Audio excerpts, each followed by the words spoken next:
How to fix connection timed out problem in Play Store. Hi guys, welcome to our channel. Let's begin. In this video, I will guide you on how you can fix connection timed out problem in Play Store. For this, you want to open your settings. Now scroll down and find the option of apps, then tap on it. Now scroll down and find the option of Google Play Store. Here you want to scroll down and tap on the storage option. Now tap on clear cache. After that, tap on clear data and tap on the delete option.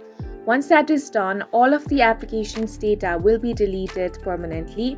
Now you want to search for date and time settings. For that, tap on this search icon, then search for date. Now tap on date and time.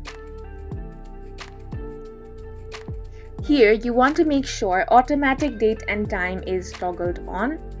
This is going to use the date and time provided by your network. Once you have done both of these settings, you simply want to restart your device. So go ahead and tap on the restart option, or you can switch off and switch on your phone as well. Once that is done, you want to open the Play Store and log into your account. Then check if your issue has been resolved. And that's it for this video. If you found it helpful, please make sure to hit the like button and subscribe for more videos like this.